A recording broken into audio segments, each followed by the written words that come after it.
Assalamualaikum warahmatullahi wabarakatuh. Perkenalkan, nama saya Sarah Putri Aprilia, NIM saya 6423095. Saya dari kelas 647AH07. Kali ini saya akan menjelaskan jawaban soal esai dan summary dari tugas pertemuan 4 manajemen keuangan. Soal jawaban esai. Yang pertama, diketahui total aktiva lancar 2 juta dan total uang lancar 500. Maka berapa besar current ration dan apa artinya? Keterangan aktiva lancar disebut current asset, sedangkan utang lancar disebut current liabilities. Rumus aktiva lancar atau utang lancar 2 juta per 500 dikurang 4:1 atau 400%. Dapat diartikan sebagai berikut. Jumlah aktiva lancar adalah 4 kali utang lancar, di mana setiap utang lancar 1% dijamin dengan 4% aktiva lancar perusahaan dalam kondisi liquid. 2.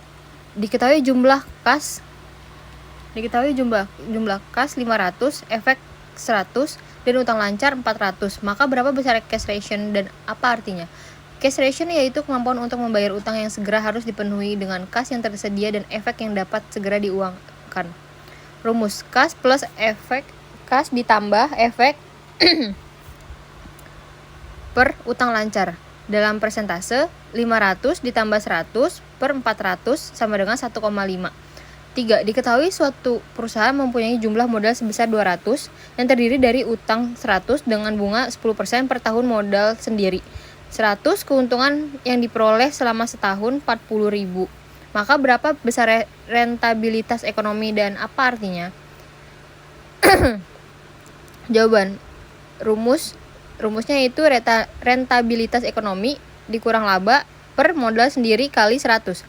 Jawabannya 40 per 200 dikali 100% sama dengan 0,2 atau di desimal atau dipersentasekan menjadi 20%.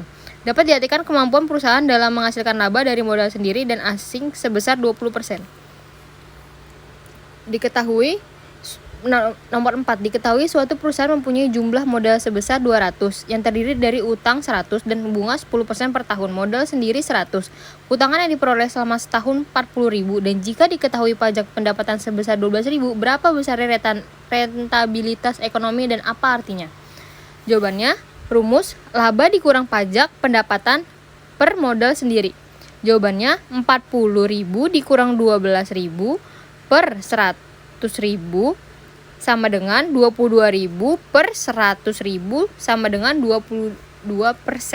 Dapat diartikan bahwa kemampuan perusahaan dalam menghasilkan laba dengan modal sendiri sebesar 22%. Lanjut, di sini ada summary pertemuan 4 manajemen keuangan.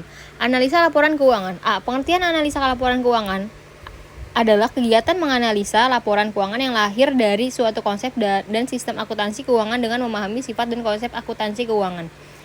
Yang B. Arti penting analisa rasio keuangan. Analisa terhadap data keuangan suatu perusahaan dilakukan dengan tujuan memperoleh gambaran terkait perkembangan keuangan suatu perusahaan. Analisis rasio keuangan adalah dasar menilai dan menganalisa prestasi operasi perusahaan. Dapat dilakukan sebagai kerangka kerja perencanaan dan pengendalian keuangan. Para investor akan mempergunakan rasio keuangan ini sebagai alat untuk mengevaluasi nilai saham dan obligasi sebagai perusahaan. Analisis rasio keuangan dikelompokkan menjadi 6. Yang pertama, rasio likuiditas. Yang kedua, rasio aktivitas. Yang ketiga, rasio liabilitas. 4, rasio kemampuan menghasilkan laba. 5, rasio pertumbuhan. Dan yang keenam, rasio penilaian. C.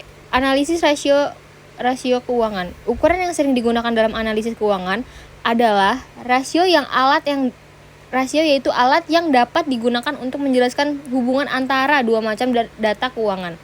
Cara membandingkan yang dapat dilakukan oleh para penganalisa yaitu pertama, membandingkan rasio sekarang present ratio dengan rasio waktu lalu atau rasio historis atau dengan rasio yang diperkirakan untuk waktu mendatang dari perusahaan yang sama. Yang kedua, membandingkan rasio-rasio yang suatu perusahaan atau company ratio dengan rasio-rasio semacam dari perusahaan lain yang sejenisnya, atau bisa disebut dengan rasio industri di waktu yang sama. D. Macam-macam rasio keuangan. 1. Likuiditas. Likuiditas adalah alat yang dapat digunakan untuk mengukur seberapa besar kemampuan perusahaan dalam memenuhi kewajiban lancarnya. Pengukuran likuiditas perusahaan secara keseluruhan. Yang pertama, A. Current ratio. Kemampuan untuk membayar utang yang segera harus dipenuhi dengan aktiva lancar yang dimiliki. Rasio ini adalah alat ukur untuk likuiditas, atau bisa dibilang solvabilitas jangka pendek. Rumusnya itu aktiva lancar atau current assets, utang lancar atau current liabilities. Cash ratio. Yang B, cash ratio adalah kemampuan untuk membayar utang segera harus dipenuhi dengan kas yang bersedia dengan efek yang dapat segera diuangkan. Rumusnya yaitu kas ditambah efek per utang lancar. Yang C, quick exit atau bisa dibilang asset test ratio, yaitu kemampuan untuk membayar utang yang segera harus dipenuhi dengan aktiva lancar yang lebih liquid. Rumusnya yaitu kas efek ditambah piutang per utang lancar. Yang kedua, ada solvabilitas. Solvabilitas adalah rasio keuangan yang mengukur kemampuan perusahaan untuk memenuhi semua kewajiban baik utang jangka pendek ataupun utang jangka panjangnya. Perhitungannya solvabilitas sebagai berikut. Yang pertama, debit to assets ratio sama dengan total utang per total aset dikali 100%. Yang kedua, debit to equity ratio sama dengan jumlah utang per jumlah modal sendiri dikali 100%. Keterangannya, modal sendiri, jumlah aktiva, jumlah utang. Yang ketiga, ada rentabilitas. Rentabilitas adalah kemampuan suatu perusahaan untuk menghasilkan laba selama periode tertentu. Cara penilaian rentabilitas yaitu A. Rentabilitas ekonomi atau earning power. Perbandingan antara laba usaha dengan modal sendiri dan modal asing yang dinyatakan dalam persentase. Yang B, rentabilitas modal sendiri atau rentabilitas usaha, perbandingan antara jumlah laba bersih dengan jumlah modal sendiri. Sekian dari saya. Wassalamualaikum warahmatullahi wabarakatuh.